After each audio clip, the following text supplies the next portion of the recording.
Poderia ser, mas eu sou capricorniano. Não vamos começar outro. a discussão de signo, que Acredito em nada. ele é o cara de signo. Eu Ele me adoro manda isso. horóscopo. Eu adoro isso. Eu também, a gente toma decisão baseada em horóscopo. Vamos lá. Não é? Já tá gravando. Então vamos lá. Começamos bem. Tá bom. Eu ia te contar uma história do negócio do signo, Mas a mas... gente vai falar. No podcast a gente fala isso. Não, que isso aí Eu não. vou É melhor falar. não, é melhor não. É melhor sim. Não faça. Vai. Vamos lá, mais um Arquitalks, esse é um pouco diferente também, com novos amigos, falando de tecnologia. Então estamos aqui com o Marcos, CIO da Fundação Bradesco, e com a Cláudia, amiga de muito tempo já da Pets, e como sempre o Mauro Bentes, nosso agora CTO. CTO, É isso aí. é isso. Obrigado, Sejam bem-vindos, né? Obrigada pelo convite. Vamos lá, pessoal. Acho que a ideia é a gente bater um papo sobre tecnologia, falar de diversos assuntos que estão em alta também. Obrigado pela presença de todo mundo. Vamos lá, Mauro. Acho que você pode começar com as perguntas. Vamos lá. Acho que é a primeira vez esse formato, então fique à vontade aí. A gente não vai fazer nenhuma pergunta direcionada a alguém. Claro que a gente pode até começar, para a gente bater um papo um pouco antes, né? Falamos um pouco sobre as histórias. Mas fique à vontade aí, baseado na experiência de vocês, da gente ir falando, conversando e melhorando esse papo. Mas vamos lá, Cláudia. Você falou aí da sua chegada na Pets, dos desafios, né? E hoje já está bem evoluído lá. A gente queria saber um pouco como é que foi lá esse desafio de chegar lá e talvez pegar as coisas que estavam em loco lá e levar para a cloud, toda essa jornada.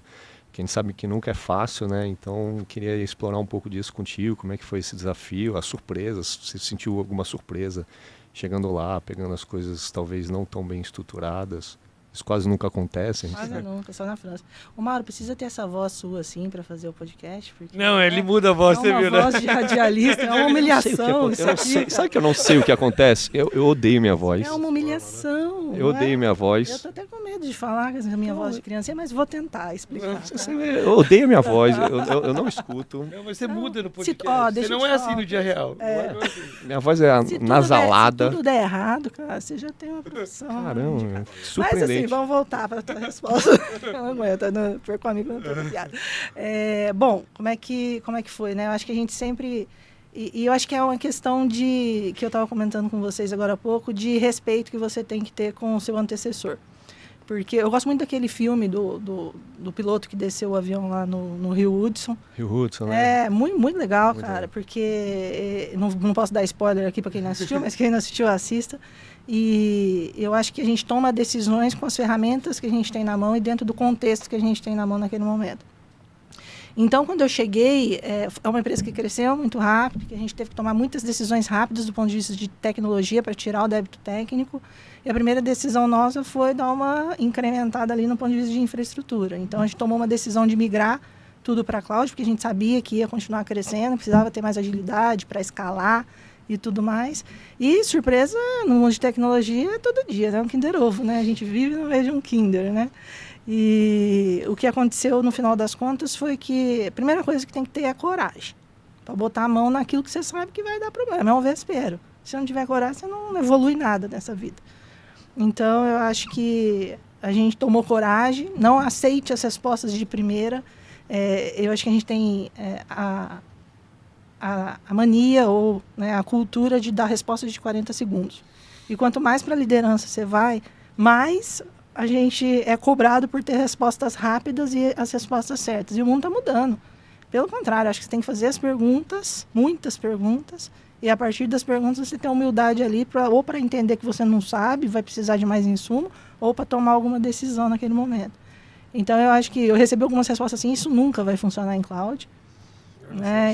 Sempre tem esse grupinho, né? Que não...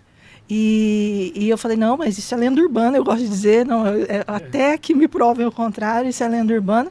E lógico, nunca é liso, sempre é sofrível, acho que qualquer tipo de migração muito grande ou de transformação muito grande que um CIO vai promover no negócio, ele tem que tomar bastante cuidado. E a gente gastou mais tempo no planejamento do que na execução. É clichê falar, mas é o que fez a diferença. Planejar, testar, e aí sim fazer a execução no final, acho que foi o principal. Então, fazer as perguntas certas, não aceitar as verdades que são, né, aquelas absolutas, as lendas urbanas, e em tecnologia tem muitas lendas urbanas na nossa vida, né? E no final das contas trabalhar bastante no planejamento para que a execução seja um pouco mais lisa. Você tinha acabado de chegar lá. Quanto tempo você tinha mais ou menos de empresa? Uma semana, Uma semana. que foi tomada a decisão. Já era um projeto que já estava em andamento, mas olhando do ponto de vista estratégico mesmo para o que a Petz estava buscando em termos de crescimento, em termos de oferecer serviços, né, digitais e ecossistema de pet, né, de cuidar do pet para os nossos clientes, não era opcional, tinha que fazer. Então, teve que ter a coragem absurda ali de seguir. Você fala de coragem e eu ia perguntar isso, né? Tem que ter muita coragem, né, para fazer uma movimentação dessa logo no início, porque você ali estaria colocando a sua carreira em risco ali dentro da companhia. Até hoje eu brinco com o meu time, que eu tive mais falta de conhecimento do que coragem. Coragem de inocente. Coragem de inocência com as criancinhas. A ignorância é uma bênção. Isso. E eu falo isso, porque hoje eu tomo um pouco mais de cuidado, porque você acaba conhecendo mais o ambiente, etc. Mas era uma situação que realmente você precisava agir. E você, na cadeira de CIO, você tem que reconhecer quando é o ponto de virada que você sabe que você tem que tomar uma decisão, senão teu negócio não vai acompanhar o crescimento por causa de tecnologia. Tecnologia, ao invés de se tornar um viabilizador do negócio, um impulsionador do negócio, acaba tornando um gargalo, um obstáculo. E é bom falar do momento também, né? A Petz estava num momento de expansão muito grande, né? Pós-Private Equity, pós-IPO também. Sim. Então, é uma empresa que cresceu, assim, acho que quintuplicou, sei lá, o tamanho que ela cresceu em, sei lá, 5 anos. A quantidade de lojas também, não sei quantas lojas tinha, para quantas lojas foram também. E eu acho que crescimento, a gente costuma dizer no varejo, muito pautado na quantidade de lojas, eu falo que crescimento é muito mais que isso, né? Exato. Então, a Petz deixou de ser uma empresa de varejo. O Econ também. Há bastante tempo. Então, a gente fala muito do digital, né? A venda pelo Econ, mas a experiência mesmo, da omnicanalidade. Então, hoje a gente entrega muito mais do que 95% dos pedidos em até 48 horas dentro da casa do cliente. Então, você tem que ter uma tecnologia muito robusta para suportar isso por trás. Fabricante também, né? Porque tem marcas próprias também, não tem? Tem marca própria, não necessariamente fabricando, mas tem a marca própria.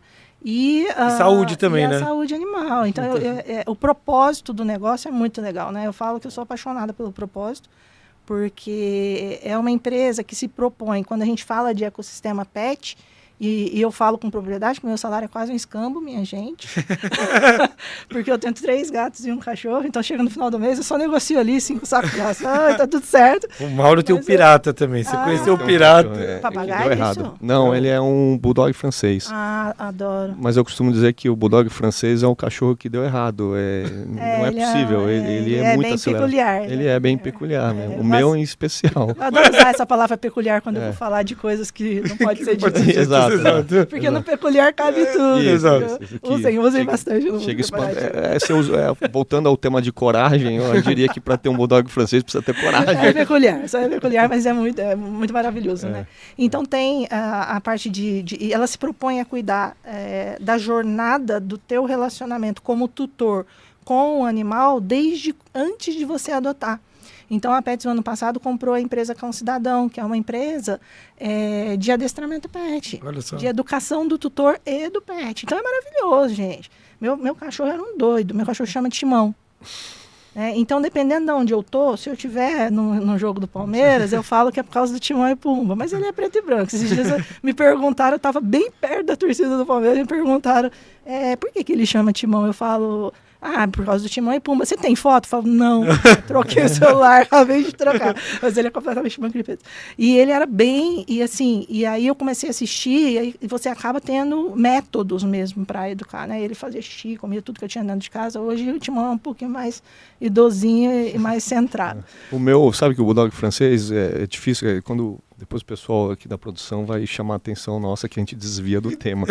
Mas isso sempre acontece, também estou acostumado a bronca. Mas quando falou que você vinha do Petz, é difícil, porque eu adoro cachorro, assim, né? E você falando de que o teu foi ensinado depois de um tempo, o meu também, ele fazia muito xixi, coisa errada, e comia as coisas em casa, ele tem 2 anos e meio. Faz 2 anos e meio que ele faz isso. Então você precisa ser você é um potencial cliente nosso. Muito provavelmente, vou te mostrar todos os vídeos de treinamento. É maravilhoso, você vai amar. Não, ele precisa.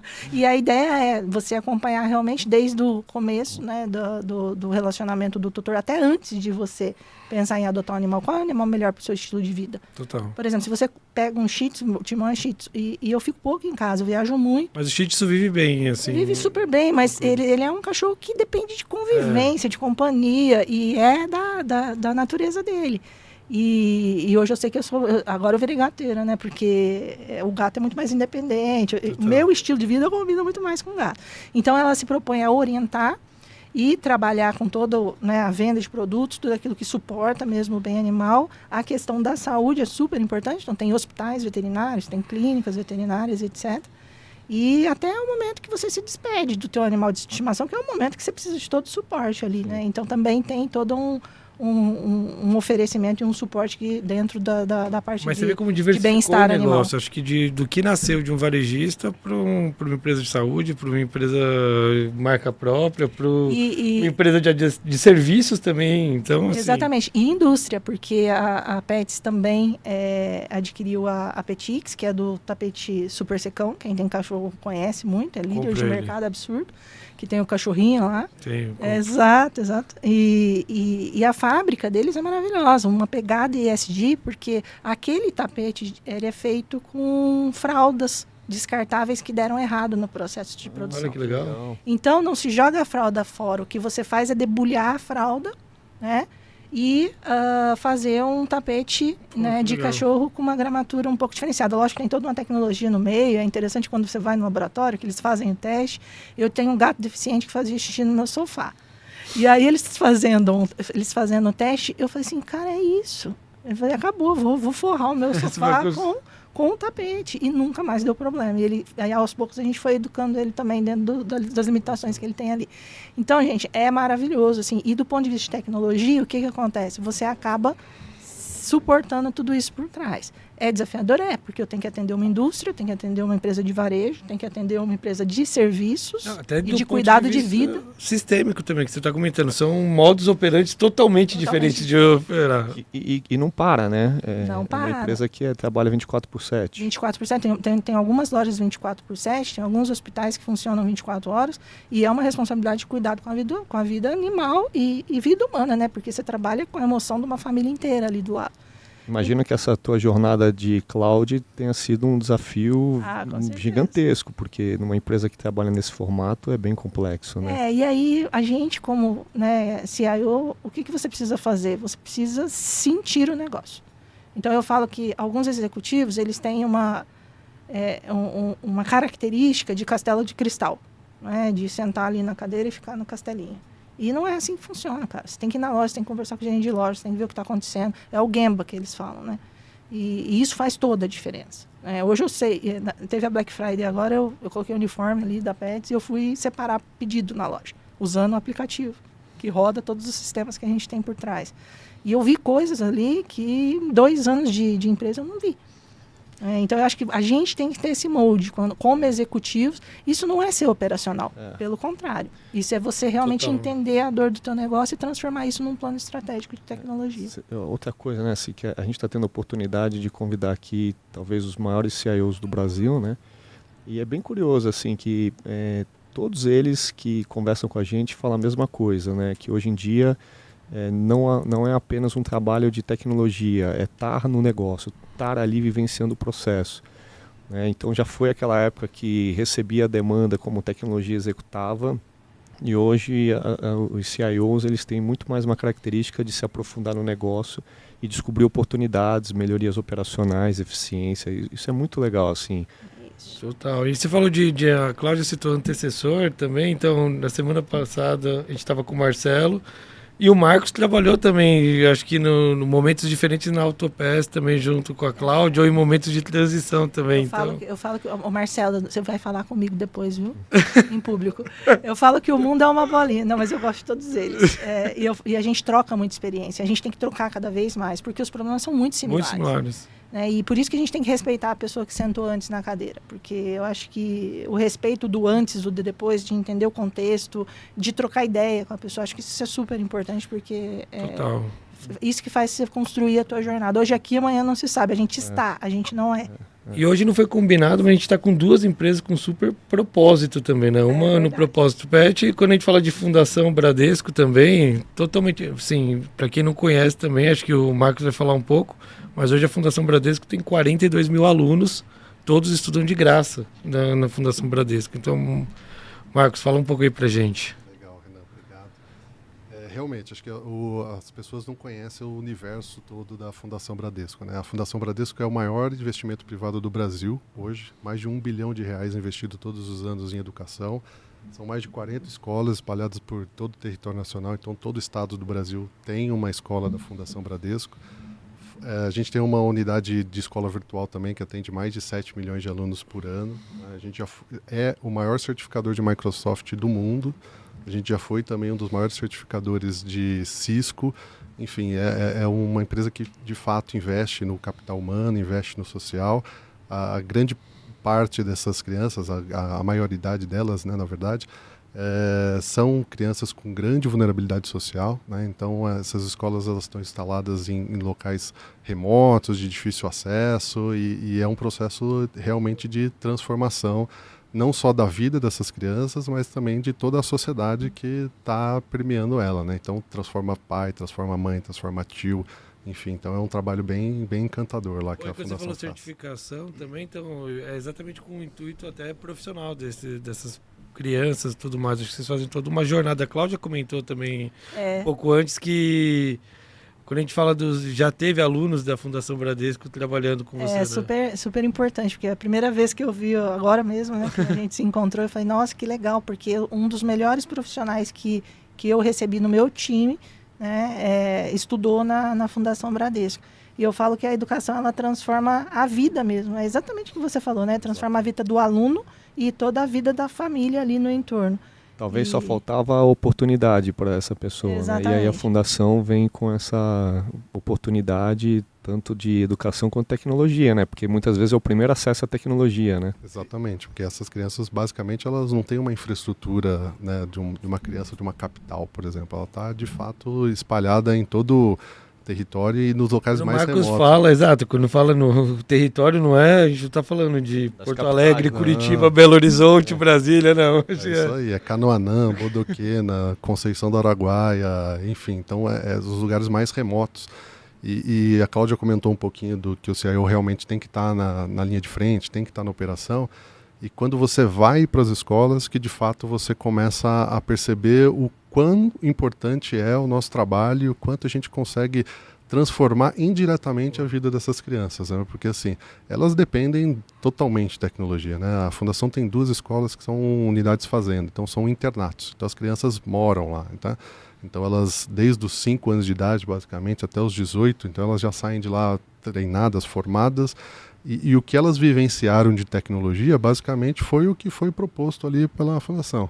E aí, quando você vai para lá, que você vê que tem uma criança que de 7 anos de idade, que fica 6, 7 meses longe da família, que a única forma de comunicação, às vezes, é um celular.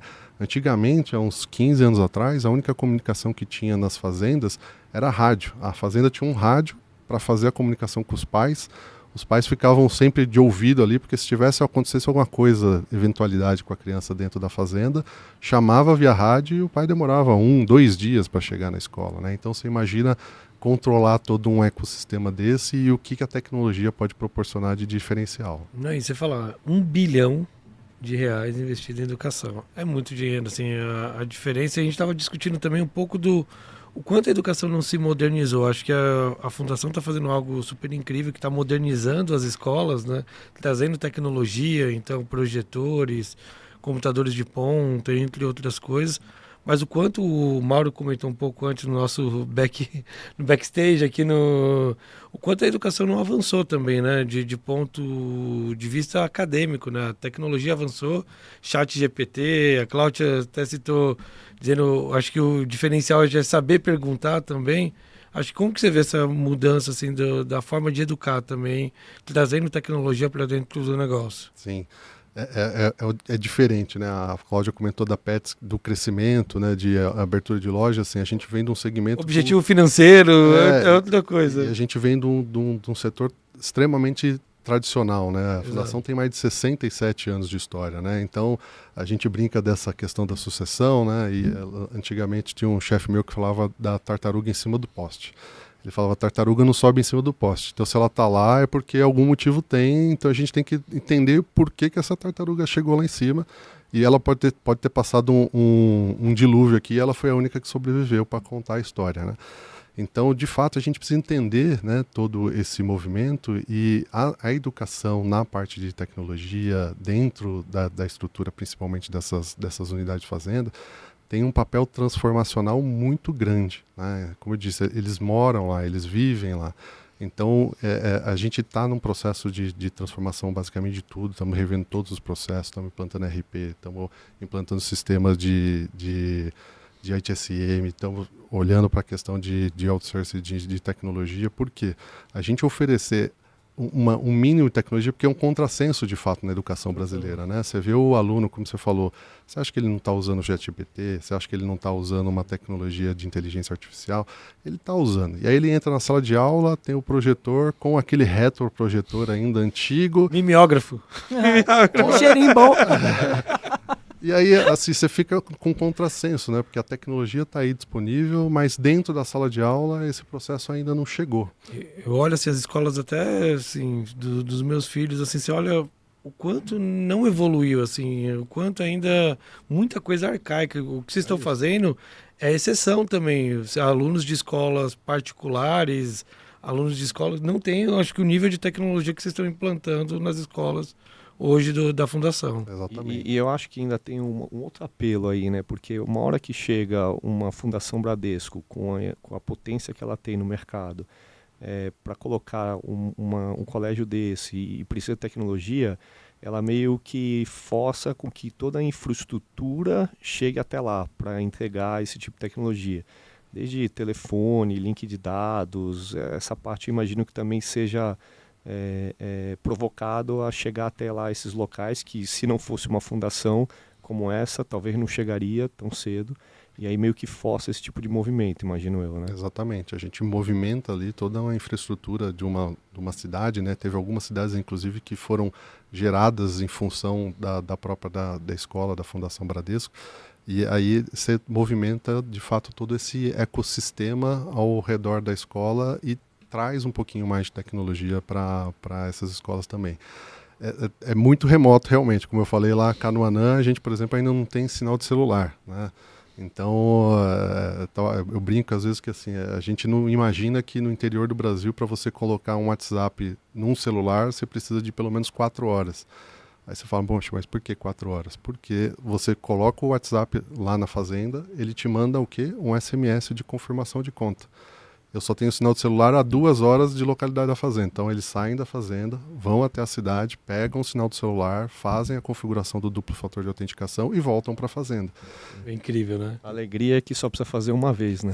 Na verdade depende, toda vez que troca um celular acontece esse processo. Então, aí você pensar num Brasil em 2024 com essa quantidade de tecnologia e nesses pontos remotos a dificuldade ainda de infraestrutura, então realmente a gente vive dentro de um paradoxo em vários Brasis. Eu que vim de telecom, assim, é incrível. A gente fala hoje de 4G, 5G, e a gente tem um lugar que não tem nem sinal de celular. Então é engraçado como falar, a tecnologia mudou, mas gente, assim, como é o nome da cidade? Canoanã. Canoanã não tem nem sinal de celular ainda. Depende Então a gente de tá onde falando pra de quem. 5G. Mas sabe o que eu gosto mesmo? De saber que tem problemas maiores que os meus.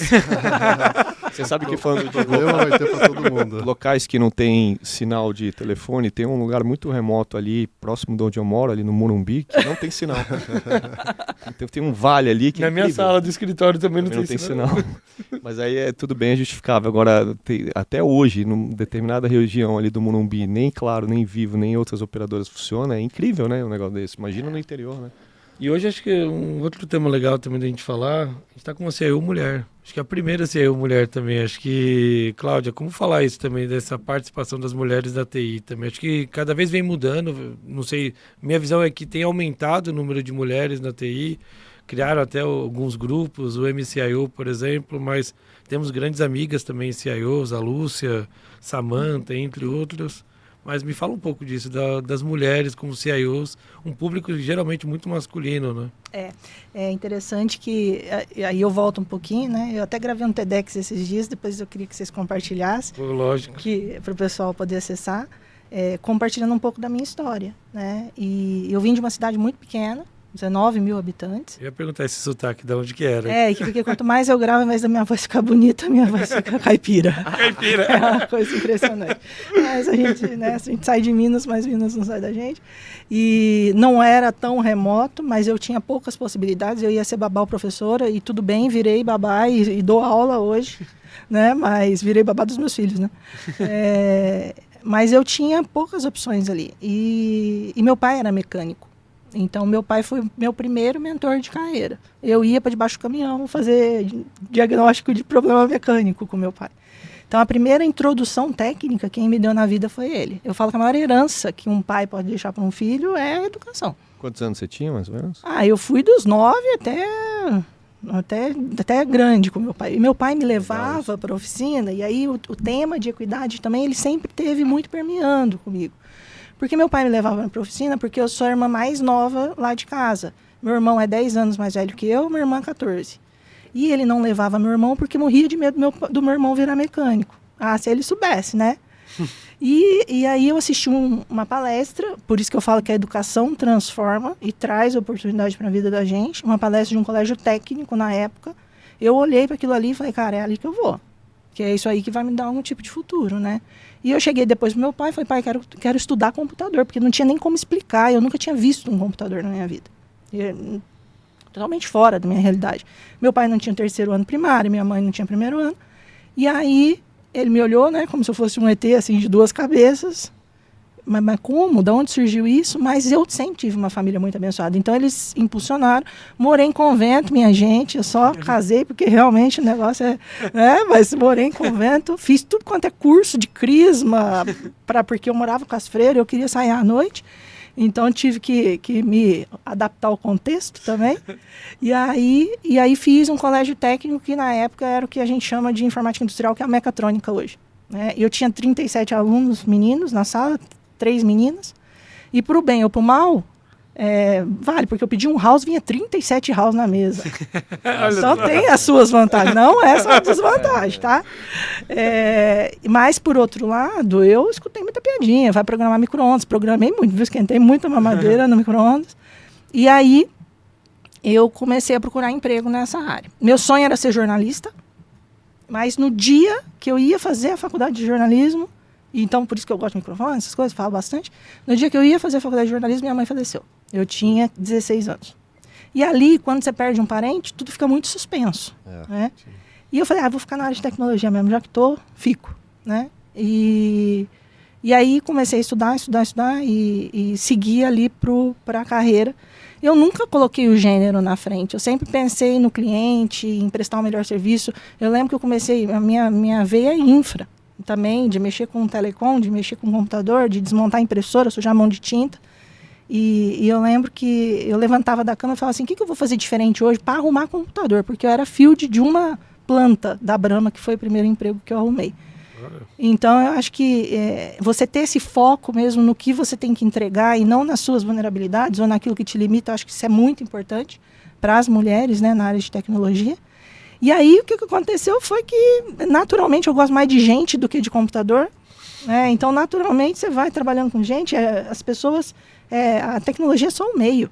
Né? O fim são as pessoas. A gente já faz tecnologia para a pessoa, com pessoas, etc. E aí, fui atingindo posição de liderança. Como é que eu comecei nesse mundo de diversidade? Né? Porque hoje eu dou palestra, faço mentoria, também suporto algumas empresas nesse tema, especificamente de gênero e na área de tecnologia. Eu comecei a fazer mestrado tardiamente, porque tive filho muito cedo, então sempre tive desafio na carreira, dá tema para um outro podcast aqui, para contar para vocês. Mas comecei a fazer mestrado e eu já estava praticamente com o artigo pronto, mas eu estava incomodada, porque não parecia que era aquilo que eu queria estudar. E aí eu cheguei para o meu orientador, muito, muito abençoado também, e ele falou assim, Cláudia, você tem que estudar a pergunta que te fizeram a vida inteira. E a pergunta que me fizeram a vida inteira é como é que você chegou onde você chegou sendo mulher. E aí eu comecei a pesquisar do ponto de vista acadêmico quais são os fatores que impulsionam, porque sim, temos coisas a favor, né, sendo mulheres, e quais são os fatores que atrapalham as mulheres na área de tecnologia, vieses, estereótipos, etc. Então, fiz uma pesquisa acadêmica sobre isso. Hoje eu estou evoluindo a pesquisa, estou fazendo uma tese de doutorado a respeito disso. Depois a gente pode fazer um podcast só para falar disso, que daí eu falo de vieses e tudo mais. Mas você consegue resumir algum dos fatores, assim? Tem vários. E eu acho que uma das coisas que a gente precisa ter em mente é que ninguém é culpado. Porque senão vira um jogo que parece que a culpa é dos homens. Tá? Tem pouca mulher em tecnologia porque a culpa é dos homens. E na verdade, é a jornada. Tem desafios diferentes no começo. Entram poucas mulheres por problemas diferentes. Eu vou te contar um caos lá de casa. Na fase intermediária, mais de 40% das mulheres abandonam as carreiras por conta da maternidade, por conta de N outros desafios que dá para a gente dizer também. A gente tem um viés de que a mulher não é boa na carreira técnica, isso existe, isso é construído ao longo, não é culpa dos homens, isso é construído ao longo do tempo. E aí eu tenho 2 causos para contar para vocês. Por isso que é importante a educação dentro da nossa casa. Eu tenho 2 filhos, meninos, né? Eu não sei fazer menina, né? Eu só tive homem. E aí eles nasceram com o tablet na mão, né? Então, computador, etc. e tal. E eu sou muito pragmático, muito direto, tal, pá, né? E eu tenho uma vizinha que é toda riponga, é totalmente o oposto de mim, né? E ela tem 2 meninas. E um dia eu fui na casa dela, e entrei na casa dela, e a parede dela, assim, cheia de pinturas, assim, né? E ela tem 2 meninas da idade dos meus filhos. Olha um só. pouco mais... Quantos anos tem, seu filho? Eu tenho um de 22, que já está na área de tecnologia, tentei tirar ele dessa vida, não consegui. E eu tenho um de 12. Olha, bem diferente as idades. Bem, eu esqueci como era. Esqueci como era. Eu comecei de novo. Não, mentira, eu casei. Aí eu tava no contrato que tinha mais um. Sabe como é que é, né? Tem cláusula contratual. E aí, no final das contas, eu olhei para aquelas pinturas e falei, gente, que dia na minha vida que eu coloquei um pincel na mão do meu filho que não fosse uma exigência de uma lição escolar, diferente do tablet. Então, será que dentro da casa da gente, a gente educa e impulsiona, né, as nossas aptidões de maneira igualitária? Consciente ou inconsciente? Você vê, ele foi para tecnologia. Foi para tecnologia. Mas as meninas talvez não vão, porque será que ela impulsiona as meninas de maneira igualitária? Então é um tema muito complexo, é um tema que envolve política, que envolve sociedade, etc. E é um tema que dava para a gente ficar falando aqui absurdo.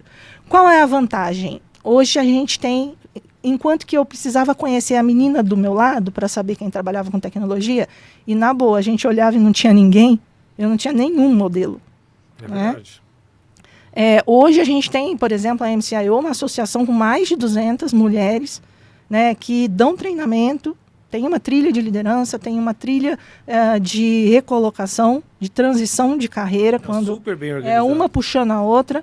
Então, assim, de verdade, hoje a gente tem modelos e tem a forma de se organizar e até de usar a tecnologia a nosso favor para isso. A Ione é a presidente da associação, é uma pioneira, ela realmente é pioneira, coitada de mim, eu sou novinha, júnior, perto dela. Ela realmente é pioneira e ela construiu toda essa rede de apoio, porque realmente é uma rede de apoio, para que a gente possa trocar ideias e a gente possa se impulsionar. Então, é um outro momento. Claramente é um movimento que ainda leva muito tempo para isso. De acordo com o último Fórum Econômico, especificamente no mundo, são 131 anos para a gente cobrir o gap em qualquer profissão no mundo, cobrir o gap, a lacuna entre homens e mulheres no ambiente de trabalho.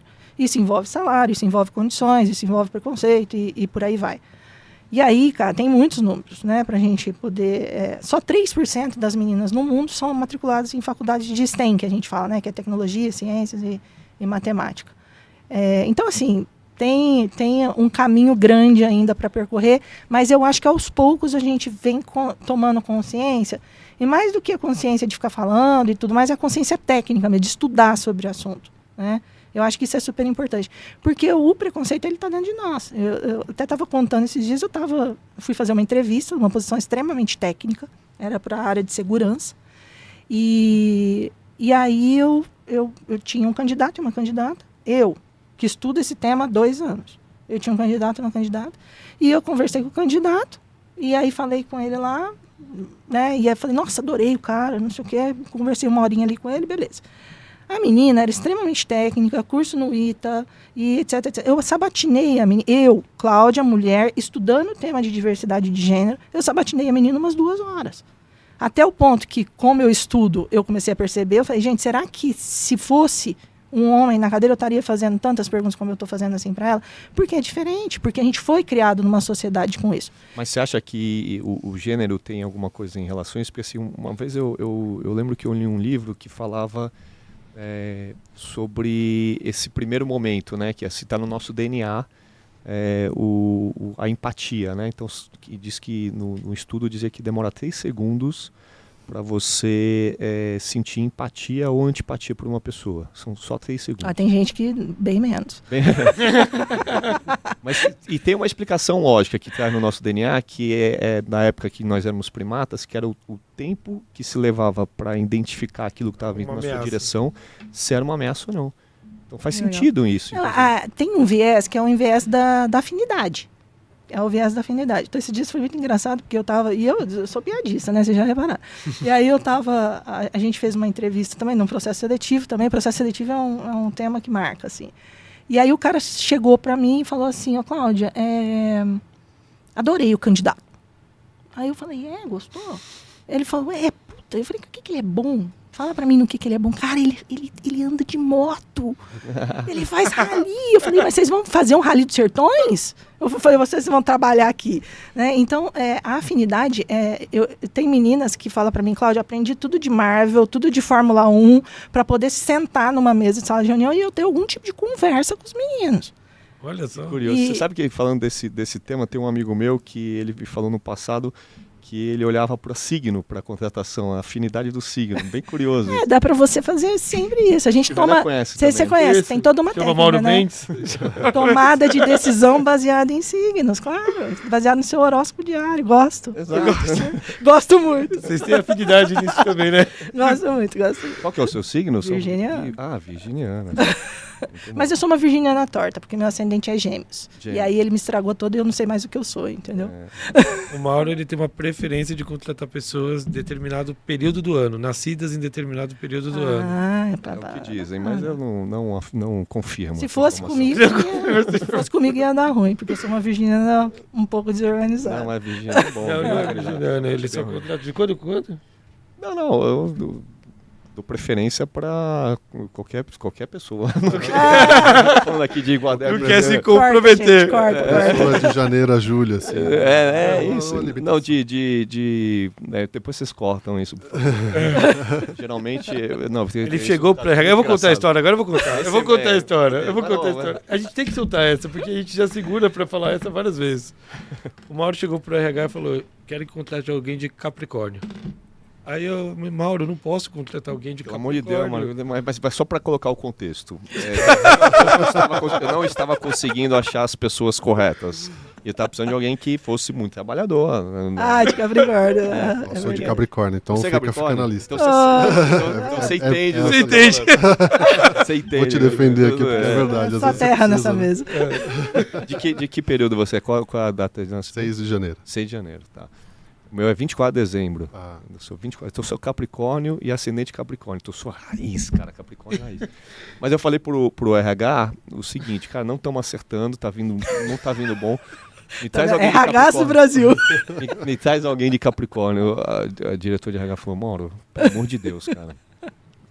Nem vamos abrir isso para mais ninguém, cara. Manter só entre a gente. Deixa eu pegar o gancho para falar sobre diversidade nisso. Que não é só diversidade de gênero. O que é diversidade? É gente que pensa diferente de você, é gente que questiona. Né? E é muito interessante porque eu trabalho com um par e ele é muito inovador e eu sou muito pé no chão. Então, às vezes perguntam de um projeto para ele fala, nossa, tá tudo indo bem, tá maravilhoso. Eu falo, tá uma merda. Diz quem colocou o projeto de Cloud Compute na primeira semana. Isso que eu ia falar. Ela é conservadora.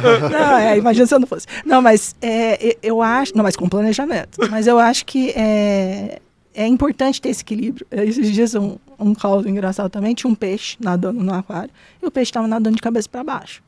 E, gente, eu não sei, tá? Desculpa os biólogos, eu não sei o que era o peixe, não sei o quê. Mas ele olhou pro peixe e falou assim, nossa, olha o peixe. Que legal. E a gente tava indo pra uma reunião bem estressante, assim, né? Olha o peixe, ele tá nadando de cabeça para baixo, que lindo. Eu falei, tá morto. É direto, né? Mas você sabe que esse negócio das forças, né? Eu faço muito analogia com Marvel, por exemplo. E para mim tem muita lição nesses filmes, assim, que no final das contas, lá que você vê lá os Vingadores, etc., o que é aquilo ali? É a união de várias forças diferentes, né? Então o Hulk, Homem-Aranha, cada um tem um poder ali. O poder vem com uma grande responsabilidade, Exato. né? Não, mas cada um com uma força ali, e o grande desafio é de alguém do centro que nem tem nenhuma força, fazer com que tenha um propósito para todas aquelas forças trabalharem em conjunto. Ou seja, cada um ali sendo melhor, né, com seu skill. Com a sua fortaleza. Exato, compondo um time de uma entrega maior. Vou te dar um exemplo, que eu gosto muito. Vamos falar de inteligência artificial, né, que é o tema hype do momento. Você imagina se você tiver equipes super iguais. Então, eu vou dar um exemplo do que é uma equipe super igual acontecendo no mundo da inteligência artificial. Imagina que você pega o estádio do Palmeiras e bota para usar alguma ferramenta de IA generativa. E pergunta se o Palmeiras foi campeão. Qual vai ser a resposta? Que foi. Certo? Então, a probabilidade... O Palmeiras foi campeão mesmo, né? Claro, com certeza. Aí você escolhe a resposta que você quiser. No final das contas, a probabilidade de você treinar modelos de uma maneira muito igual, construir algoritmos de uma maneira muito igual, considerando vieses, considerando só um ponto de vista, é super grave. E isso vai ser muito escalado e muito impulsionado pela inteligência artificial, né? Que é um museu de grandes novidades, né? Um negócio que está aí desde sempre. Mas que agora está perto da gente. Porque agora a gente tem capacidade de processamento, tem capacidade de escala e tudo mais. Criação de textos. Mas você falou uma coisa, falando de inteligência artificial, me lembrei de um projeto uma vez que eu fiz e caí exatamente nessa pegadinha, muito curioso, que a gente queria implementar algum tipo de bot, inteligência, na época eu trabalhava numa empresa que tinha lá um portfólio muito grande de produtos e a gente queria poder ofertar produtos e dar informações diferentes, 6.000 produtos. E aí a gente achou um fornecedor e trouxe um bot, a gente experimentou que ele tinha feito um bot para o Corinthians. E era muito legal, o cara mostrou, a gente experimentou, então fazia lá as perguntas lá e respondia. E aí, vindo para a nossa vida real, né? Então tudo funcionava super bem lá. Vindo para a nossa vida real, a hora que a gente começou a fazer perguntas, ele não conseguia responder, porque no final das contas, quando a gente foi olhar a fundo, as perguntas de um torcedor eram muito simples em relação ao time. Quantos títulos tem, quando ganhou, qual que é o técnico, quem que é da lateral, e assim vai, não tem muito mais pergunta além disso. Daí na hora que você colocava isso para funcionar, para um sortimento de 6.000 produtos, que tem, sei lá, dezenas, centenas de perguntas para cada produto, mas não funcionava de jeito nenhum. Esse é o ponto. Então o treinamento que teve naquela ferramenta era muito limitado. Funcionava super bem para aquele propósito, mas extremamente limitado. É isso aí. Boa. Um tema que a gente não falou, acho que a gente foi mudando os temas, mas acho que é muito legal da gente falar, que era de LGPD. A gente até ficou na dúvida, vamos falar, não vamos falar? Mas acho que a gente tem temas importantes. Quando a gente fala de LGPD, acho que foi o tema hype do momento anos atrás, mas dados e acho que a gente não imagina a quantidade de dados que tem numa escola hoje, né? Então, falando com o Marcos um pouco também antes, fala um pouco de LGPD no ambiente escolar, Marcão. Os desafios, né? Se vocês têm filhos nas escolas, se preocupem, né? Porque assim, a quantidade de dados que tem numa escola é realmente impressionante. Você imagina, uma criança fica em média, né, numa escola convencional 12 anos. Então você já tem dados de 12 anos da vida dela e lá tem os dados nome do pai, nome da mãe, cópia de documento, cópia de holerite, tudo. Comprovante de endereço.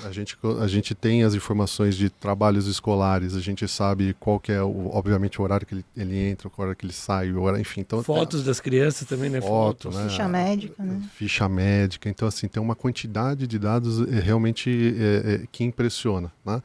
E aí volta naquele ponto que a gente comentou que assim, a educação ainda não aderiu de forma massiva à questão da tecnologia. Então, o que a gente vê no cenário geral nas escolas é que as escolas estão ainda perdidas nesse cenário de LGPD. Elas não sabem tratar o dado, às vezes os dados não estão armazenados de uma forma correta, enfim. Então, tem todo um trabalho aí que precisa. E é um lugar que a gente não se falaria muito na escola. Geralmente você está falando de grandes varejistas, de dados, mas a escola tem ainda mais dados até que se pensar que um varejista. Exatamente. Eu não imaginava o volume, né, antes dele falar. Então, e de fato, né, a gente ficou muito pensando nos próprios bancos, né, ou nessas grandes instituições que têm os nossos dados, principalmente os dados financeiros, mas uma escola também tem seus dados financeiros, né? Uma escola que você paga mensalidade, normalmente você manda lá, ou quando você, não sei se vocês chegaram já a pedir algum desconto na escola, a escola pede para você mandar até um imposto de renda, né? Eles pedem para mandar praticamente toda a sua vida para fazer uma consulta.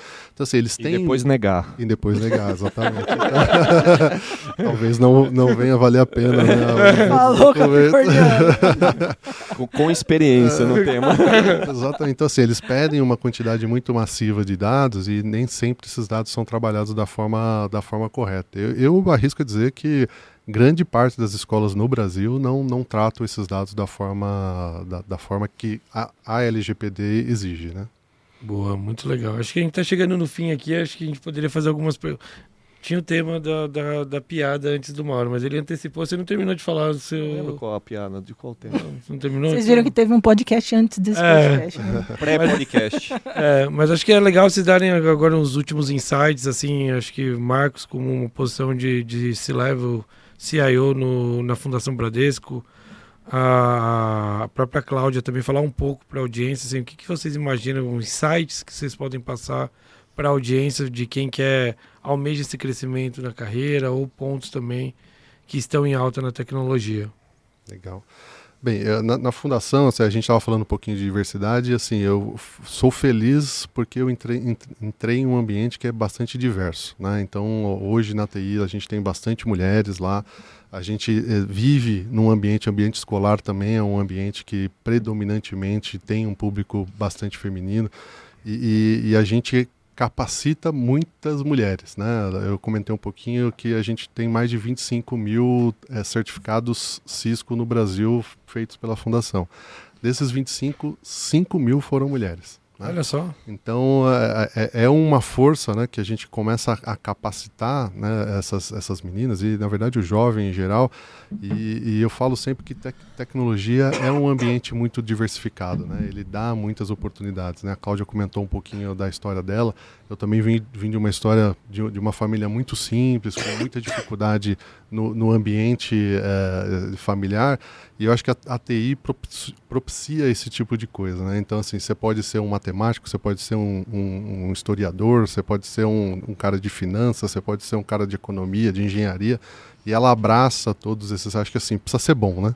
Acho que, assim, sendo bom e fazendo com que você se esmere, com você, de fato, ali vá a fundo, né? Hoje tem muita coisa superficial em TI, né? A gente vê os hypes aí que acontecem, passa 6 meses, esse negócio deixa de acontecer. Então, assim, um bom técnico de TI, uma boa pessoa que gostaria de trabalhar com TI, acho que tem que ter a base, né?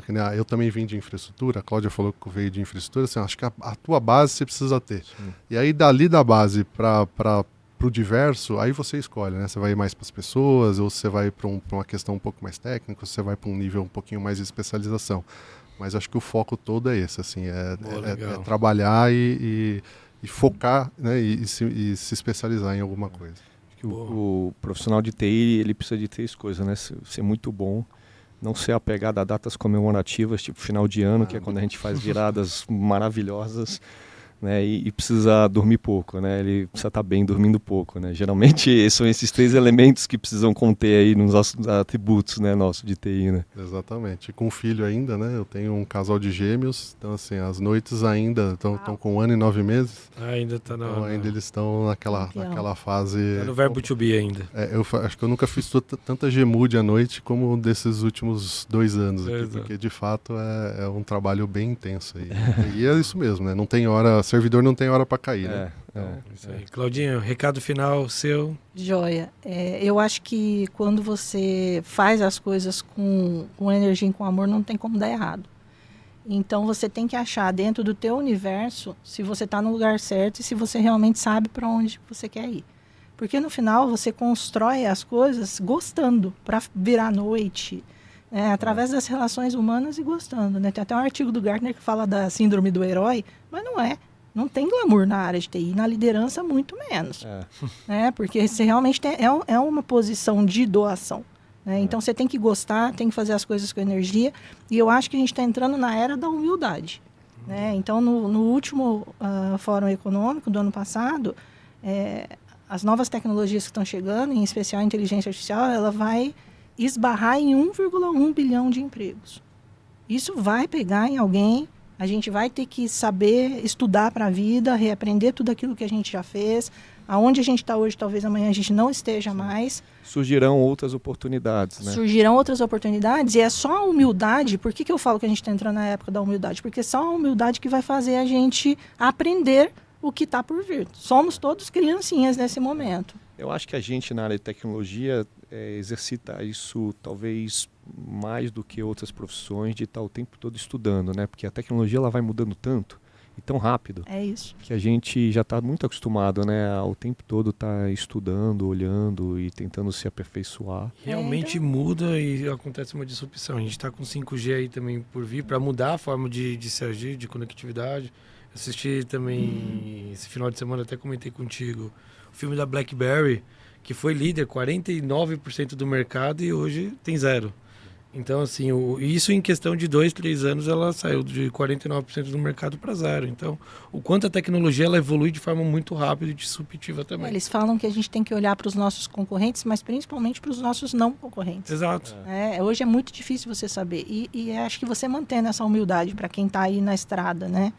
E sabendo fazer perguntas certas, mantendo essa curiosidade e a vontade de estudar, né, o lifelong learning, que a gente fala, de estudar para sempre, eu acho que isso, no final das contas, o universo vai devolver. Se você fizer as coisas com energia e amor, o universo devolve. Acho que a curiosidade, para quem é de TI, né, eu sempre falo isso, assim, curiosidade acho que é um fator primordial assim, para quem quer trabalhar nessa área, né? E a humildade que você falou, também acho, porque é muito comum, né, entre a gente tocar projetos que são multidisciplinares, ou seja, vai além da área de tecnologia, e se der tudo errado, a culpa é nossa, mas se der tudo certo, foi o coletivo que alcançou o sucesso. Então aí vai mais uma vez a humildade, né, da gente celebrar esse tipo de coisa, porque acontece mesmo, é natural e acho que isso é muito importante mesmo, sem dúvida. Boa. Muito obrigado, pessoal. Acho Obrigada. que... Obrigado por terem vindo. Foi excelente na minha visão. Acho que foi muito bom. Obrigado mesmo. Obrigada. Obrigado aí, Valeu, pessoal. gente. Valeu. Valeu. Tchau, tchau. Acho que dá para fazer mais uma hora. Que rápido. Que rápido.